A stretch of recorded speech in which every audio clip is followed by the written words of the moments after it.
เนี่ยตั้งแต่ป้ากูตายก็ไม่มีใครอยู่แล้วโคตรแจ่มเลยว่ะเฮ้ย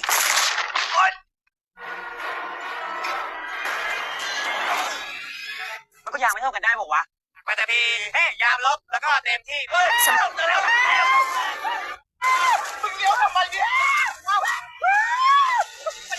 มาคัดต้องกินแต่ใบไม้ใบหญ้าคนกับผี Scan pertama, kita akan melihat Tyr yang sedang curhat. Membahas peperangan dengan kumuknya, yang seolah-olah dunia hendak kiamat. Tiba-tiba, datanglah Mark yang datang menjerit histeris kesakitan. Teman-temannya bingung. Ternyata Mark cuma terkilir. Mark curhat soal istrinya yang sedang sendirian di rumah. Dengan kumuknya yang melow.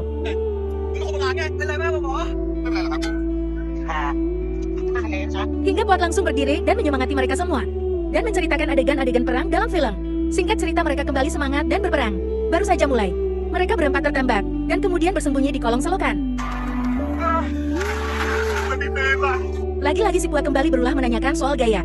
Rambut Sin yang seperti kaki anjing burikan. Sementara Mark sudah terluka berat. Namun, akhirnya mereka berempat berhasil selamat dari peperangan. Sin beralih ke istrinya Mark. Namanya adalah Nak. Ia sedang menggendong bayinya, sambil menyanyikan lagu Nina Bobo di pinggir kali. Selain itu, ia juga terus-terusan memanggil nama Mark saat mendengar suara anak. Semua tetangga ketakutan masuk ke dalam rumah. Singkat cerita, mereka berempat sedang menaiki kapal melakukan perjalanan pulang karena mereka akhirnya selamat dari peperangan. Sambil berbincang-bincang dan memainkan poker, tiba-tiba Mark nyeletus, mengatakan pada temannya bahwa seharusnya mereka memanggil nama Mark dengan Mark, diakhiri huruf K. Akhirnya sampailah mereka di Prakanam. Tapi anehnya, kenapa sepi sekali gak ada orang? Malam harinya, setibanya di rumah, Mark langsung memanggil istrinya Nak, tapi tidak ada jawaban sama sekali. Mark cuma melihat ayunan bayi yang bergoyang. Saat mendekatinya, ternyata tidak ada bayi di ayunan itu. Tiba-tiba ia dikagetkan dengan istrinya yang tiba-tiba muncul dari belakang dan berpelukan seperti Teletubbies. Mark mengundang istrinya seperti bayi baru, menetas karena saking kangennya. Sementara teman-temannya masih menunggu di bawah dengan kumuknya yang membadutkan. Mark menanyakan di mana bayinya. Nak menunjukkan letaknya dan Mark pun menggendongnya. Nak mengatakan bahwa dia memberi nama favorit Mark. Teman-temannya yang mendengar tanpa antusias. Antusias itu langsung terpatahkan mendengar nama bayi itu adalah Dan. Padahal nama itu gak ada keren-kerennya sama sekali, kata Ter dan Puat. Kemudian, Mark dan Nak keluar untuk menyambut teman-teman Mark. Mark memperkenalkan mereka berempat kepada istrinya.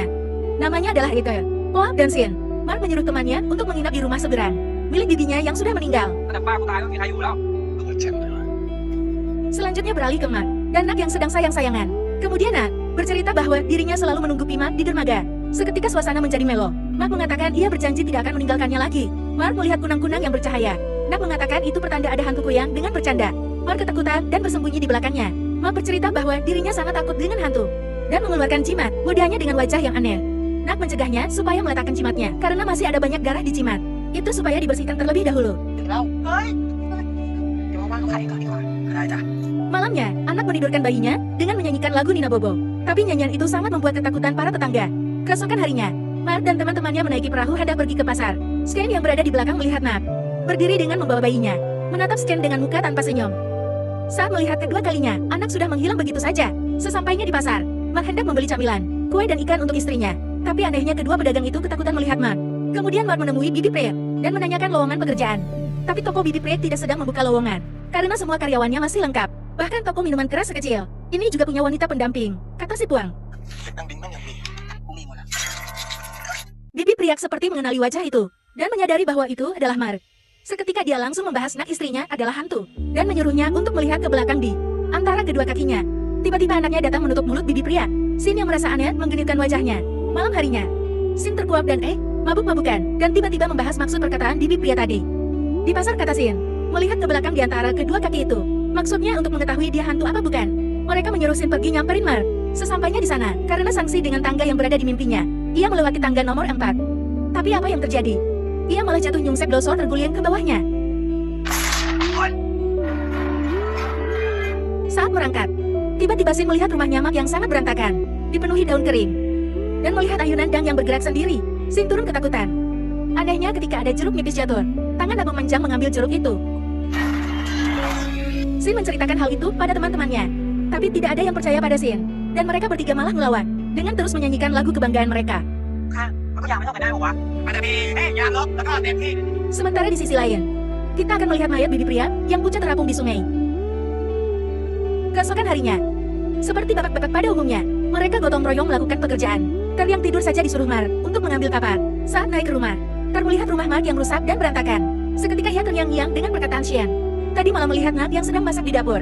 Lalu tiba-tiba ia mencoba melihat di antara kaki, tapi posisinya salah.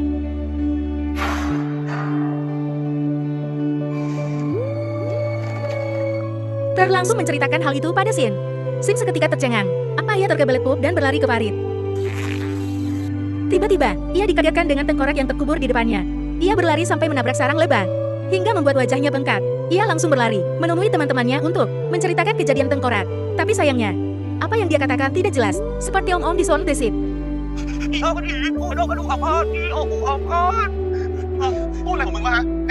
Saat melihat cincin Nak yang persis dengan tengkorak itu, terpercaya kalau Nak sudah meninggal. Nak melihat wajah Ter dan membuatkannya ramuan jeruk nipis. Sementara Ter tetap mocet dengan omongannya yang tidak jelas. Akhirnya ia mengambil kertas dan menuliskan kalimat, Nak itu adalah hantu. Kertas itu langsung dikasihkan ke mereka bertiga. Tiba-tiba hujan turun. Mark muncul menanyakan wajah Ter. Kenapa dan bertanya soal kertas yang dibawa Puak. Mereka berempat mencoba menutupi. Sampai akhirnya Mark berhasil mendapatkan kertas itu. Seketika wajah Mark bengong setelah membaca kalimat itu. Sementara 4 sahabatnya langsung pulang meninggalkannya.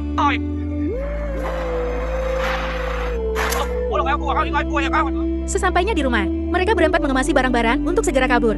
Tiba-tiba Ter menanyakan, apakah Mark tahu caranya membaca? Sin langsung beralih ke Mark yang memarahi Nak, dan terjadi drama pertengkaran yang ringan. Anehnya setelah itu mereka berpelukan. Mereka berempat bingung. Lah kok? Ternyata kertas yang ditulis Ter tadi bacaannya berubah jadi, Nak itu jorok. Saat Skin menanyakan kenapa bisa berubah, Ter malah membahas soal penyakit bisulnya di ketiak. Ter tidak bisa membiarkan Mark hidup bersama hantu. Hingga malam harinya, Ter dan Sing datang ke rumah Mark. Dan tiba-tiba Pin, anaknya bibi pria datang menemui Puang dan Ai. Ia meminta ayam untuk pemakaman ibunya. Pin menjelaskan ibunya mati karena dibunuh Nak. Ai dan Puang pun kaget. Setibanya di rumah Mark, alih-alih Sin dan Ter mengatakan kalau Nak itu hantu. Malah tiba-tiba, 2 bebunguk datang menyaut dengan mengatakan kalau Nak itu cantik soalnya mereka takut dibunuh. Setelah mendengar pernyataan dari Pin, tiba-tiba anak menyuruhnya untuk mampir makan malam. Makan malam kali ini ditemani dengan dedaunan kering dan belatung. Tapi Mak malah tetap cengar-cengir, mempersembahkan makanan kepada teman-temannya. Meskipun begitu, mereka tetap memakannya seolah-olah makanan itu enak. Sementara Nak yang berada di ujung menatap dengan sinis. Mark mengambil bayinya dan meminta teman-temannya untuk menggendongnya. Stan yang mendapat bagian ketakutan dengan komuknya yang bengek. Kemudian mereka bermain tebak gaya. Mulailah permainannya dengan diperlihatkan Sin sedang meragakan sesuatu. Mark terus berteriak dengan jawabannya yang selalu salah. Sampai akhirnya ia berhasil menjawabnya.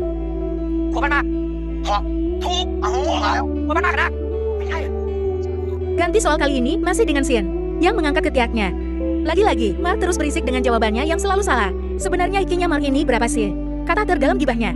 Akhirnya Pop berhasil menjawabnya.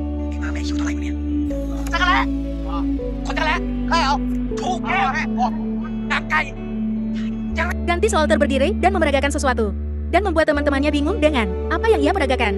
Hal konyol besar terjadi saat ini. Salah satu kalimat yang harus diperagakan adalah hantu pakai kaos. Dan bodohnya, mereka terlalu larut akan kesenangan. Hingga lupa soal sisi mencekam yang sebenarnya sedang mereka hadapi. Ter yang memperagakan gaya menunjuk Nak yang singkat cerita. Tertebaklah apa maksudnya.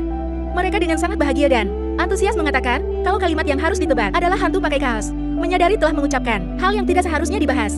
Mereka langsung mengalihkan topik dan kabur dari sana. Saat pulang, tiba-tiba kacamata terjatuh. Sementara Puak teriak-teriak dengan mulutnya. Setelah mendapatkan kacamatanya kembali, Ter langsung naik perahu dan mendayungnya. Tapi lucunya, perahu itu terus muter-muter di tempat.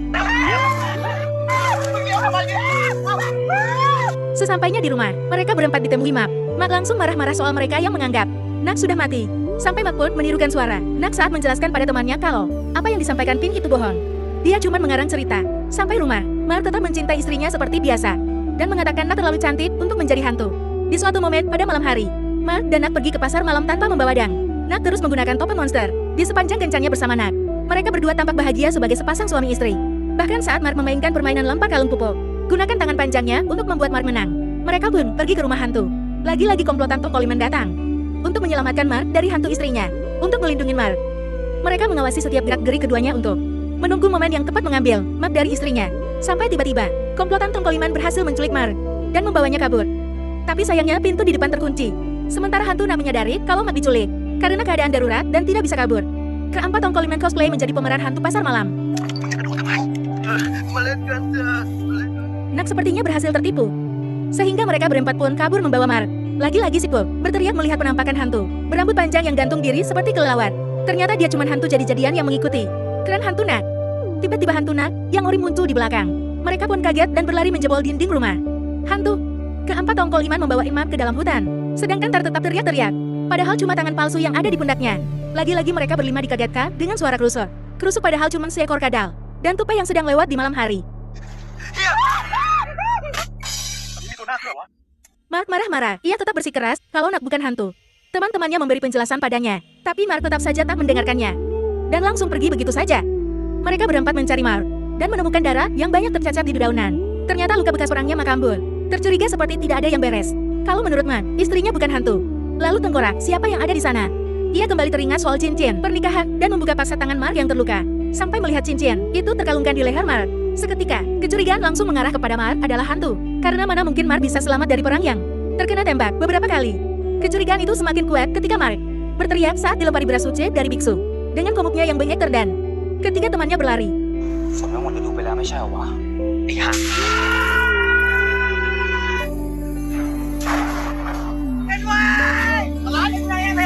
Komplotan tongkoliman langsung menemui Nak dan mengajaknya kabur. Nak menanyakan Pemak di mana. Mereka berempat membuat alasan yang mengada-ngada supaya Nak mau ikut kabur. Sedangkan anak yang gampang dibodohi. Tiba-tiba Mark muncul dan berjalan ke tengah sungai sampai tenggelam. Mereka bertanya-tanya, apakah hantu bisa tenggelam? Karena kasihan, mereka pun menolong Mark dan mempercayai kalau mau bukan hantunya. Mereka menggerakkan perahu tanpa dayun sampai terlagi-lagi membuat ular. Tar menyadari kalau Nak dan Ma bukan hantunya. Lalu tengkorak, siapa yang terkubur di belakang rumah? Seketika Ai tak sengaja menjatuhkan cincin ruby dan Tar mencurigainya. Lalu ia langsung menyimpulkan kalau Ai adalah hantunya. Dengan spontan Tar langsung menendangnya dari perahu. Mereka langsung cepat-cepat mendayung kapal. Pot berteriak kalau mendayung. Perahu dengan tangan tidak akan membantu mereka. Sampai hingga akhirnya tiba-tiba Nak memberikan dayung. Tar kembali berulah. Ia curiga. Padahal kan dayungnya sudah jatuh di belakang. Siapa yang bisa mengambilnya? Akhirnya lagi-lagi, Tar membuat kekocakan untuk membuktikan siapa hantu sebenarnya dengan menyanyikan lagu kebanggaan mereka. Saat Maxim dan Poke memalingkan kepalanya, Tar langsung berteriak kalau Nak adalah hantunya. Nak memanjangkan tangannya untuk mencegah Ma kabur. Kemudian terpuak dan Ma kabur berenang ke sungai. Tertinggal Sien yang belum juga kabur. Dengan alasan tidak bisa berenang. Karena hantu, Nak mendekat. Akhirnya Sien kabur juga. Tar adalah biang keroknya nih. Suka bikin gara-gara mulu dia. Puak terpaksa memukul Mar supaya pingsan agar Mar tidak banyak cincong dan bisa dibawa kabur. Kemudian Sien langsung beralih ke vihara paku lenteng itu namanya nggak tahu. Mereka bertiga berada di dalamnya bersama biksu. Sementara Mar yang masih pingsan ikut serta bersama mereka. Ya, kalau dibilang ini tuh semacam ritual pengusiran setan gitu. Tiba-tiba hantu Nak datang dengan bajunya yang basah kuyup. Seketika Mar juga ikut terbangun dari pingsannya. Biksu langsung menyerangnya dengan air suci. Karena saling senggol-senggolan, air suci sebaskom langsung nuplak tak tersisa. Kemudian Biksu menyuruh Sin memberikan beras suci. Tapi dengan tololnya, Sin malah menumpahkan beras suci dan memberi makan. Burung Biksu tertendang melebihi batas lingkaran suci. Tiba-tiba lampu mati, dan mereka sudah terikat tali putih. Biksu kemudian pergi meninggalkan mereka.